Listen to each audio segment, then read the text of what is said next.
لیکن مجھے یہ لگ رہا ہے کہ اس کے پیچھے اتنی بھی پلاننگ نہیں ہے جتنی 1972 میں ایدی امین نے جو 80,000 ایشینز کو نکالنے کے لیے جو الٹیمیٹم دیا تھا کہ 90 دن میں نکل جاؤ، اور وہ 90 دن میں نکل گئے تھے. یعنی ان کے پاس جو پلاننگ تھی وہ تک مجھے اس لیے نظر نہیں آ رہی کہ یہاں پہ ریاست کا ہر ادارہ ایک پیش پہ نہیں ہے. میں آپ کو یاد دلاتا ہوں ملا اختر منصور جی مئی 2016 میں وہ امریکن ڈرون نے انہیں مارا تھا، ان کے قبضے سے پاکستانی پاسپورٹ نکلا تھا. اب یہ افغان مہاجرین نے اپنا کوئی چھاپا خانہ تو نہیں لگایا ہوگا، کوئی نہ کوئی ظاہر ہے یہاں کے لوگ ملے ہوئے ہوں گے. اس کے علاوہ آج تک مجھے یہ نہیں پتا. مجھے یہ تو بتایا جاتا ہے کہ جی بہت سے ہزاروں یا ہو سکتا ہے لاکھوں افغان مہاجرین ایسے ہیں جن کے پاس پاکستانی پاسپورٹ آ گئے ہیں اور پاکستانی شناختی کارڈ آ گئے ہیں. وہ کیسے آئے؟ بڑا سوال تو یہ ہے نا کہ کیسے ہمارے مہمان ہیں. ہاں بالکل بالکل. دوسری بات یہ ہے کہ انہوں نے روز اول سے ایک زمانہ تھا کہ جب ضیاء الحق نے کہا کہ یہ ہمارے اسلامی بھائی ہیں اور ان کو پناہ دینا ہمارا جو ہے مذہبی فریضہ ہے جناب، اس زمانے میں بھی جب کوئی قوم پرست یا جو دوسرے لوگ ہیں وہ کہتے تھے یہ آپ کیا کر رہے ہیں، تو وہ کہتے تھے کہ آپ اینٹی سٹیٹ بات کر رہے ہیں، ہمارے جو مصیبت زدہ بھائی ہیں ان کے خلاف. اس زمانے میں UNHCR موجود تھا، چونکہ ڈالروں کی کوئی کمی نہیں تھی، ریال کی کوئی کمی نہیں تھی، تو لہٰذا ان کے لیے باقاعدہ کیمپس بنائے گئے تھے. اور مجھے یاد ہے ایک ناصر باغ کا کیمپ ہوتا تھا، وہ ایک شو کیس تھا جس میں کہ ہر مغربی رہنما جو ہے اس کو بلایا جاتا اور ہمدردیاں سمیٹ کے کیش آ جاتا ریاست کے پاس اور ہمدردی چلی جاتی افغان مہاجرین کے ساتھ. وہ کیمپ جو ہیں اس زمانے میں کسی کو اعتراض نہیں تھا کہ وہ جو 7 مجاہدین تنظیمیں بنی تھی ان کے گڑھ تھے وہ کیمپ. کسی کو نظر نہیں آ رہا تھا کہ وہاں اسلحہ موجود ہے، وہاں ٹریننگ کی فیسلٹیز موجود ہیں اور وہاں سے ریکروٹمنٹ ہو رہی ہے، اس لیے کہ وہ اس وقت ہماری ضرورت تھی. سر اس وقت تو جہاد اچھی چیز تھی نا، وہ تو ٹائم مشین پکڑیں اور ماضی میں جائیں اور جتنی بھی غلطیاں ہوئی ہیں ان کو درست کریں، یا تو ہم آج کی بات نہیں سمجھنے کی ضرورت تو ہے نا کہ ہم یہاں پہ پہنچے کیسے ہیں. دیکھیں یہ بہت آسان ہے ریاست کے لیے، ایک ریاست کے لیے کہ پہلے وہ انکریج کرے 30 سال تک کہ آپ آئیں، آپ ہمارے بھائی ہیں. اب سے 2 سال پہلے تک بھی آپ کے اس بارڈر سے، یہ ایک سافٹ بارڈر تھا، لوگ آتے تھے، آپ ان کو آنے دیتے تھے، جیسے وسط صاحب نے کہا ان کو آپ آئی ڈی کارڈز دیتے تھے، ان کو آپ یہاں پہ مہمان کر کے رکھتے تھے. آج آپ کہہ رہے ہیں کہ نہیں اب آپ فوراً جو ہے ہمارا کام نکل گیا ہے تو اب آپ نکل جائیں.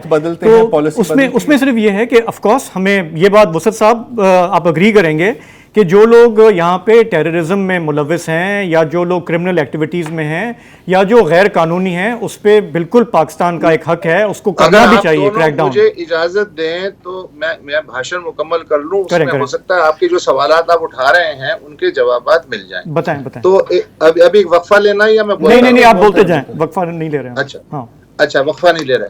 اچھا اب میں آتا ہوں ایرانین ماڈل کی طرف. ایرانین ماڈل یہ تھا پچھلے 40 سال سے، اور اس ماڈل پہ وہ اسٹرکٹلی عمل کر رہے ہیں کہ انہوں نے یہ پالیسی بنائی. ان کے پاس، آپ کے پاس، پاکستان کے پاس ٹوٹل 4 ملین آئے تھے، ایرانیوں کے پاس ایک وقت میں 2 سے 2.5 ملین بھی رہے ہیں، اب کم ہو گئے. انہوں نے یہ کیا کہ جو بارڈر ہے افغانستان لگنے والا 100 کلومیٹر کی پٹی سے باہر اگر کوئی افغان باشندہ دیکھا گیا تو اس کی خیر نہیں ہے. یہ ان کی 40 سال پرانی پالیسی ہے. تو وہیں انہوں نے ایکسٹریکٹ کیا. اس لیے آپ کو تہران میں یا اصفہان میں یا شیراز میں کوئی افغان بستیاں نظر نہیں آئیں گی. ساری کی ساری وہ جو پٹی ہے ہلمند کے ساتھ اور قندھار کے ساتھ اور ہرات کے ساتھ، وہاں کے پٹی میں ان کو بسایا گیا. ان کے باقاعدہ کیمپ بنائے گئے.